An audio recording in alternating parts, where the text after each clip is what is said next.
Next up, we have hardwood flooring that is finished. All right, we have a strip of the carpet tile tape, double-sided, right on top.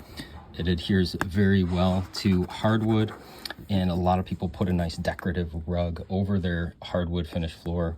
So you can use the carpet tile tape to do that, whether it's you're installing over stairs, you want to put like a stair tread, like a carpeted stair tread, you can use this. You can use it for area rugs, front door mats. You can use it to put rubber flooring over top. Any type of flooring over top of your existing floor, you can use this double-sided carpet tile tape for. It's extremely sticky, as you can see.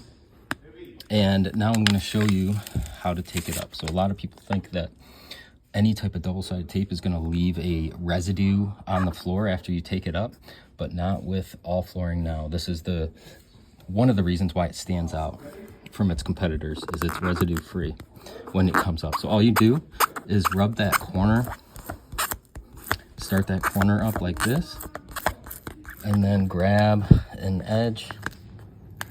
Okay, it really sticks.